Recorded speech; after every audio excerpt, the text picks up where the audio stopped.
Hello दोस्तों, स्वागत है आप सभी का अपने यूट्यूब चैनल एजुकेशन योरसेल्फ पर। आज हम लोग यहाँ पर साइकोलॉजी के फिर से क्वेश्चन डिस्कस करने वाले हैं और आप लोग ज़्यादा से ज़्यादा प्रैक्टिस कर लीजिए। जिन भी लोगों ने अभी तक हमारा चैनल लाइक नहीं किया है, सब्सक्राइब नहीं किया है, सब लोग हमारा चैनल लाइक कर लें, सब्सक्राइब कर लें। एजुकेशन योरसेल्फ आपको इंस्टा पे भी मिल जाएगा, टेलीग्राम है, हमारा यूट्यूब चैनल है, ठीक है। क्योंकि जितनी भी हमारी नई वीडियो यहाँ पर आती रहें तो आपको यहाँ पर मिल जाए। जैसे कि क्वेश्चन यहाँ पर हमने सॉल्व कराए हैं वो भी आप लोग देख लीजिए, क्योंकि प्रीवियस ईयर के क्वेश्चन हैं जो कि आपके एग्ज़ाम में आए हुए हैं। और एग्ज़ाम की तैयारी करते रहिए बहुत ही अच्छे से, और इसके बाद में फुल कॉन्फिडेंस रहिए कि इस बार हमें अपना सीटेट क्लियर ही करना है। 110 तो आपके आने ही चाहिए, ठीक है। और इसकी कट ऑफ वगैरह है, क्योंकि ऑफलाइन है तो आपको पेपर करने में यहाँ पर ज़्यादा प्रॉब्लम तो नहीं होती, लेकिन ऑनलाइन से तो कम प्रॉब्लम होती है, क्योंकि मैंने खुद इस चीज़ को फेस किया है, ठीक है। इसमें अगर आप ऑनलाइन एग्ज़ाम दे रहे होते हैं तब क्या रहता है, तब आप एक ही पेपर को कई बार उसको वही जो आपका पैटर्न था ना, कई बार आपको वो तो दे रहे थे, लेकिन जो क्वेश्चन का मेथड था और ज़्यादा यहाँ पर क्या कर दे रहे थे, हार्ड कर दे रहे थे, बच्चा कंफ्यूज हो जा रहा था। अगर आप पैसेज को भी देख रहे थे उसमें ऑनलाइन में, तो उसको बार बार आपको देखना पड़ता था। लेकिन एक ऑनलाइन और ऑफलाइन दोनों में काफ़ी सारा डिफरेंट है। आप सामने आंखों की देख रहे हैं, बिल्कुल कर ले रहे हैं, ठीक है। तो सोल्यूशन जो था वो बहुत अच्छे से हो जाता था। तो आइए चलते हैं अपने फर्स्ट क्वेश्चन की तरफ।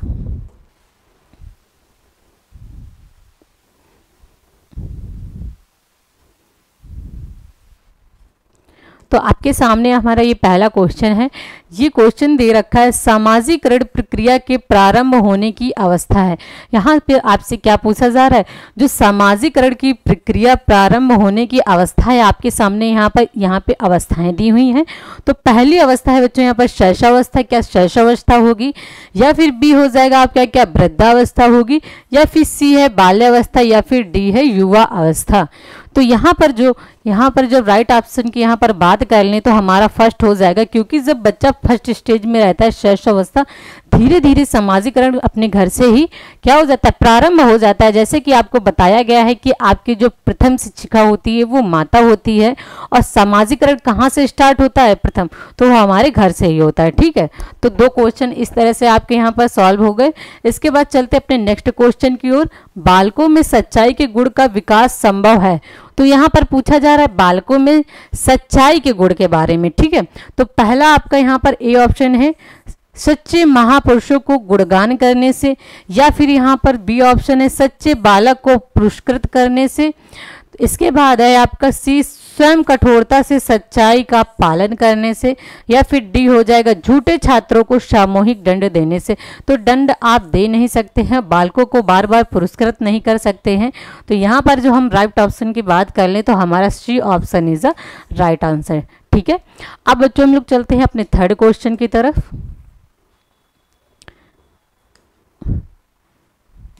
इसमें आपको जितने भी क्वेश्चन कराए जा रहे हैं तो आपके बहुत जल्दी सॉल्व हो जाएंगे, क्योंकि सारे के सारे आपके वन लाइनर हैं, और इस तरह के क्वेश्चन आपके आते भी हैं, क्योंकि इनमें क्या होता है, ऑप्शन आपके एक जैसे दिए रहते हैं। तो इसमें क्या हो जाता है, धीरे धीरे आपको कन्फ्यूजन भी हो जाएगा, लेकिन आप अगर सॉल्व करते रहेंगे क्वेश्चन तो इसमें आपको प्रॉब्लम कम होगी, ठीक है।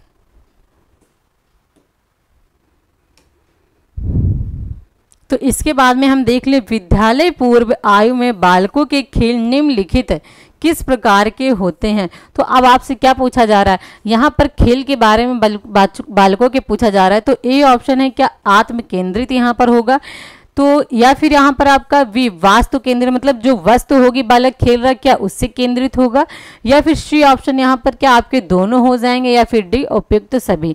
तो यहाँ पर हम जब राइट ऑप्शन की बात कर लेंगे तो हमारा ऑप्शन हो जाएगा ए, मतलब आत्म केंद्रित। तो विद्यालय पूर्व आयु में बालक क्या करता है, यहाँ पर जितने भी उसके आत्म केंद्रित, मतलब जो उसको अच्छा लगता है बालक वही करता है। फिर चलते हैं अपने नेक्स्ट क्वेश्चन की ओर। मानव प्राणियों में खेल का लक्ष्य निम्नलिखित में से कौन सा है, मतलब एक मानव प्राणियों में से जो खेल का लक्ष्य है वो पूछा जा रहा है आपसे, ठीक है। तो यहाँ पर ए ऑप्शन है वयस्क जीवन की तैयारी, या फिर बी है व्यायाम की आवश्यकता। तो व्यायाम की आवश्यकता हो सकती है, बड़ों का अनुकरण, या फिर यहाँ पर डी ऑप्शन उपयुक्त सभी किस क्षेत्र। तो यहाँ पर राइट ऑप्शन हमारा हो जाएगा बी, क्योंकि हम लोग क्या करते हैं, खेल इसलिए करते हैं या खेल इसलिए खेलते हैं कि जितने भी हमारे बॉडी मूवमेंट हो रहे हैं तो हमारी एक्सरसाइज हो जाए व्यायाम की आवश्यकता के कारण।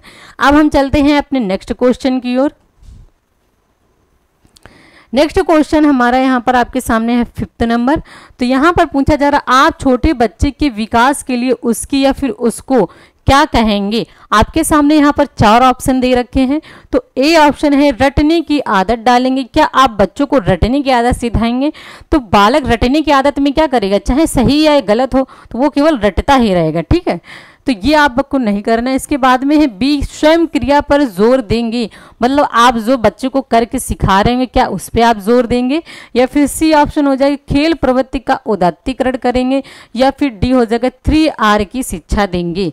तो बालक के सामने हम जैसी भी क्रिया कर रहे होते हैं हमें क्या करना होता है, वही उसे सिखाना होता है। क्योंकि जैसे देखते हैं घर पे बड़े लोग होते हैं तो बालक क्या करते हैं, उन्हीं के व्यवहार का अनुकरण करते हैं, ठीक है। तो राइट ऑप्शन हमारा यहाँ पर हो जाएगा B option is a right answer, स्वयं क्रिया पर जोर देंगे, ठीक। फिर नेक्स्ट हमारा 6, भ्रूण में कितने क्रोमोसोम्स होते हैं। तो आप सभी को बताना है भ्रूण में कितने क्रोमोसोम्स होंगे। तो ए मतलब यहाँ पर 46, ठीक है। अगर सिंगल पूछे तो आप 23 बताएंगे, अगर जोड़े पूछा है तो 46 से बताएंगे। फिर नेक्स्ट क्वेश्चन है हमारा, आंखों व त्वचा का रंग होता है। तो यहाँ पर आंखों और त्वचा का रंग आपसे पूछा जा रहा है। तो ए ऑप्शन है फोनोटाइप, या फिर बी बताना है आपको जीनोटाइप, या फिर सी दोनों। तो यहाँ पर हमारा राइट ऑप्शन हो जाएगा फोनोटाइप, मतलब A option is a right answer, ठीक है। अब चलते हैं अपने नेक्स्ट क्वेश्चन की ओर। नेक्स्ट क्वेश्चन हमारा 8 नंबर है। यहाँ पर केंद्रमुखी विकास का नियम संबंधित है, मतलब केंद्रमुखी विकास का जो नियम है उसका संबंध पूछा जा रहा है। तो आपके सामने ए ऑप्शन है सिर से पांव की ओर, क्या है यहाँ पर सिर से क्या पांव की ओर है, या फिर छाती से हाथ की उंगली की ओर, या फिर सिर से छाती तक की, मतलब आपका जो सफेलोकॉर्डल मतलब सिर से पैर की ओर है क्या आपका, या फिर छाती से हाथ की ओर, या फिर सिर से छाती की ओर, या छाती से सिर की ओर। तो इसमें जो केंद्रमुखी पूछा जाता तो केंद्र हमारा क्या होता है, हृदय, मतलब हृदय का जो आपके पास, क्योंकि सर से अगर पूछा जा रहा होता आपका केंद्र है यहाँ पर हृदय, ठीक है, यहाँ से। तो यहाँ से जो हमारा विकास का डेवलपमेंट होगा वो उंगली की तरफ में होगा, मतलब यहाँ पर जो आपका ये B option is a right, छाती से क्या होगा, हाथ की उंगली की ओर होगा, मतलब इस तरह से केंद्र हो गया और उंगली की ओर, ठीक है। इसके बाद देख लेते हैं 9 क्वेश्चन, नर क्रोमोसोम्स है। तो जो नर क्रोमोसोम्स की बात पूछा जा रहा है तो यहाँ पर क्या होगा, आपका A option is a right, आपका एक्स नर क्रोमोसोम से यहाँ पर बताया जा रहा है। तो यहाँ पर ए ऑप्शन आपका XX है, या फिर बी बताना है आपको XY है, या फिर सी बताना है XXY, या फिर डी है YYX। तो यहाँ पर राइट ऑप्शन की बात कर लें तो बी हो जाएगा X और Y, ठीक है। इसके बाद हम लोग चलते हैं अपने नेक्स्ट क्वेश्चन की ओर।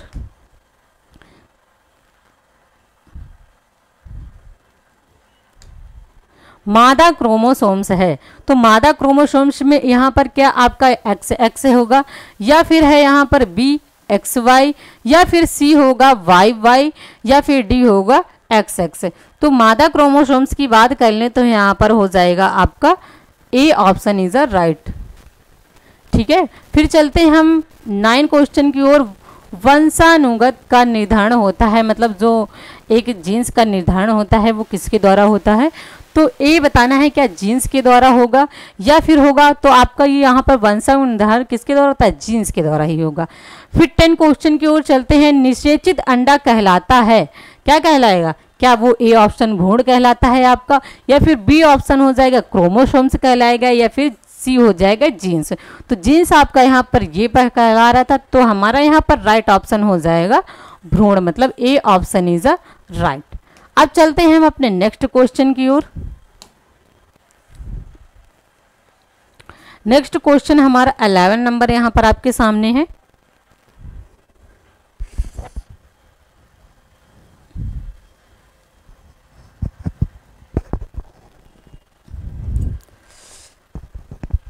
तो जन्म से पूर्व काल में, अब क्या पूछा जा रहा है आपसे, जन्म से पूर्व काल में कितनी अवस्थाएं होती हैं। तो यहाँ पर ए ऑप्शन क्या 2 अवस्थाएं होंगी, या फिर बी ऑप्शन हो जाएगा 3 अवस्थाएं, या फिर सी हो जाएगा 4, या फिर डी हो जाएगा 5। तो जन्म से जो पूर्व की अवस्थाएं हो जाएंगी, बी ऑप्शन में यहाँ पर आपका राइट आंसर हो जाएगा, 3 अवस्थाएं होता थी। ठीक है, फिर हमारा 13 नंबर क्वेश्चन है, सबसे छोटी कोशिका कौन सी होती है। तो यहाँ पर हमें देखना है क्या ए आपका अंडाणु होगा, या फिर बी हो जाएगा शुक्राणु, या फिर सी दोनों। तो यहाँ पर राइट ऑप्शन हमारा हो जाएगा शुक्राणु, मतलब बी। ठीक है, फिर 14 क्वेश्चन है, सबसे बड़ी कोशिका कौन सी होती है। तो ए क्या हमारा ओवम या शुक्राणु, या फिर बी हो जाएगा क्या शुक्राणु, या सी यहाँ पर दोनों। तो ए ऑप्शन ही, क्योंकि आपको दोनों क्वेश्चन यहाँ पर अपोजिट ही पूछे गए हैं, तो a question is a right answer. ठीक है, फिर चलते हैं हम अपने नेक्स्ट क्वेश्चन की ओर।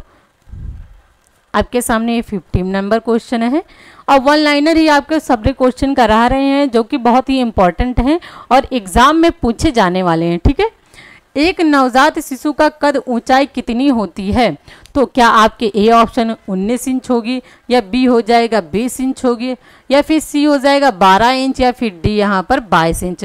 तो हमारा राइट ऑप्शन यहाँ पर बी हो जाएगा 20 इंच, मतलब एक नवजात शिशु की जो हाइट होगी वो कितनी होगी, 20 इंच हो जाएगी। फिर नेक्स्ट क्वेश्चन है, एक नवजात शिशु का भार कितना होगा। क्या आपका ए ऑप्शन 6 पॉइंट होगा, या फिर यहाँ पर बी ऑप्शन 7 पॉइंट होगा, या फिर सी ऑप्शन 8 पॉइंट, या फिर डी आपका 9 पॉइंट। तो यहाँ पर राइट ऑप्शन की बात कर लें तो 4th क्वेश्चन का यहाँ पर 9 पॉइंट हो जाएगा। ठीक है, D option is a right answer. फिर 17 क्वेश्चन आपके सामने है, एक शिशु में कितनी हड्डियां होती हैं। तो आपको हड्डियां बतानी है, तो एक नवजात शिशु की मतलब बात कर लें तो यहाँ पर A option is the right answer, 270। ठीक है, इसके बाद में है जो 10 हड्डियां हैं इसकी, ये क्या होती है, धीरे धीरे इसकी विलय हो जाती हैं। फिर है 18 नंबर, अस्थायी दांत निकलने शुरू होते हैं।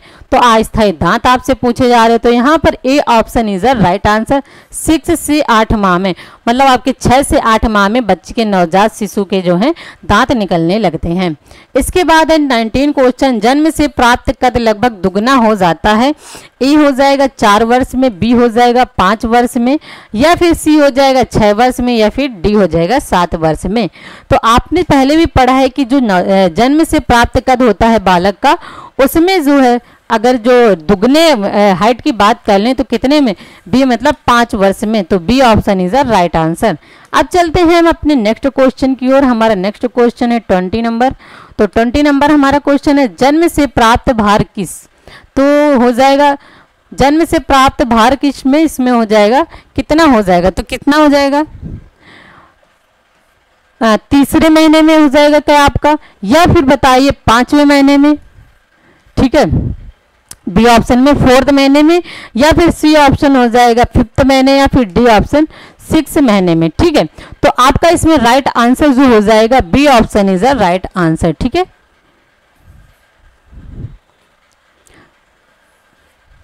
इसके बाद हम देख लेते हैं नेक्स्ट क्वेश्चन, बालिकाओं का भाषा विकास बालकों से आगे रहता है। तो सभी अवस्थाओं में आपका क्या हो जाएगा, ए यहाँ पर ऑप्शन है, बी है क्या शैशवावस्था में, या फिर सी है बाल अवस्था में, या फिर डी। तो जब आपको यहाँ पर चैप्टर पढ़ाया जाता अवस्थाएं, तो यहाँ पर बताया गया था कि बाल अवस्था में जो होती हैं लड़कियां जो होती हैं वो लड़कों से यहाँ पे थोड़ा सा आगे होती हैं। ठीक है, चाहे भाषा विकास हो या भी किसी भी डेवलपमेंट में। अब आप देख लीजिए 22 नंबर क्वेश्चन, भ्रूण काल होता है। तो भ्रूण काल क्या आपका ए ऑप्शन 2 से 8 सप्ताह का होगा, या फिर बी ऑप्शन 4 से 6 सप्ताह का होगा, या सी ऑप्शन 3 से 8 सप्ताह में, या फिर डी ऑप्शन जन्म से 2 वर्ष।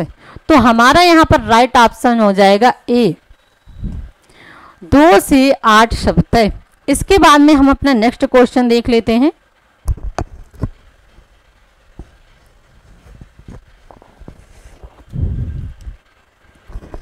तो हमारा यहाँ पर नेक्स्ट क्वेश्चन 23 नंबर आ गया, शारीरिक विकास का आधार है, एक क्या नैतिक विकास, या फिर बी आपके सामने है सामाजिक विकास, या सी है भाषा विकास, या फिर डी है मानसिक विकास। तो हमारा यहाँ पर राइट आंसर हो जाएगा डी नंबर, मानसिक विकास। ठीक है, नेक्स्ट चलते हैं हम।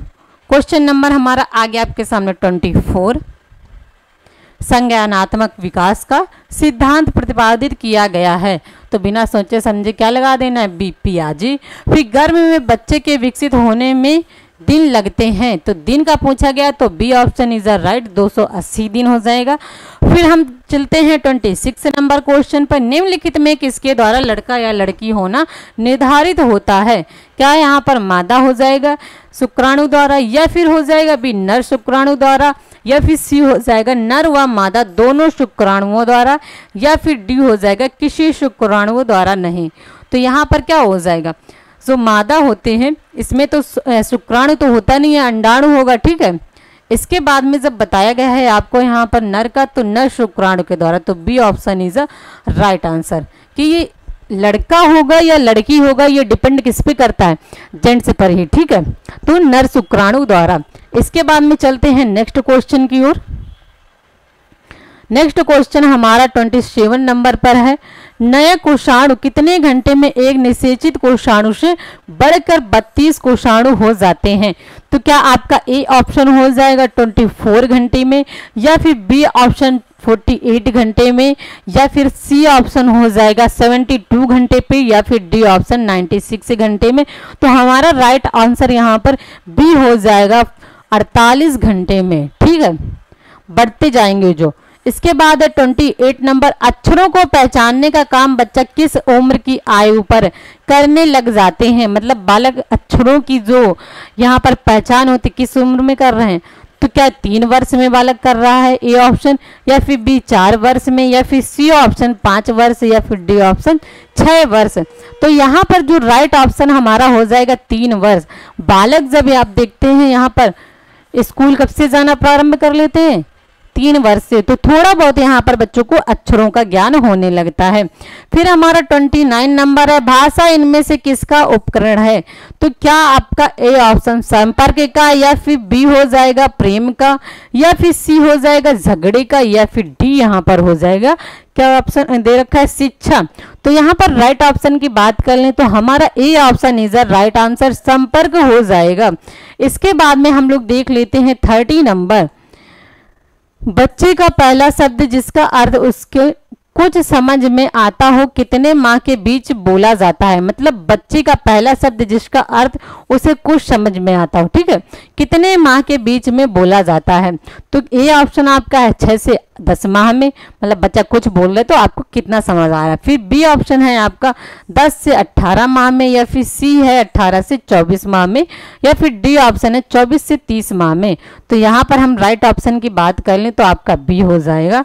10 से 18 माह के बीच का जब बालक होता है कुछ बोलता है, अगर आपको समझ आ रहा है तो यहाँ पे धीरे धीरे आपको उसके वर्ड हो गए, जो लैंग्वेज है वो धीरे धीरे समझ आने लगती है। तो आज आपके यहाँ से 30 क्वेश्चन कंप्लीट हो रहे हैं। तो आप लोग धीरे धीरे क्वेश्चन की यहाँ पर प्रैक्टिस करते रहिए और अच्छे से अच्छे कॉन्फिडेंस रहिए। आपका एग्जाम आने वाला है, पूरी तरह से आप लोग पेपर को दीजिए जाकर, कोई डर न रखिए अपने आगे, ठीक है। और देखिए आपका बीएड बीटीसी वाला चल रहा है, हो सकता है बीएड वाले धरना करने लगे क्योंकि बहुत ज़्यादा आजकल न्यूज ये चल रही है, ठीक है। तो जिन भी लोगों को सपोर्ट करना है सपोर्ट करते रहिए, क्योंकि अगर दोनों स्टूडेंट के लिए कुछ अच्छा हो जाए तो वो अच्छी बात है, क्योंकि बीएड भी कई लोगों ने कर रखा है, बीटीसी कर रखा है, ठीक है। तो आज के लिए इतना ही फ्रेंड, तो जय हिंद, मिलते हैं नेक्स्ट वीडियो में। Thank you.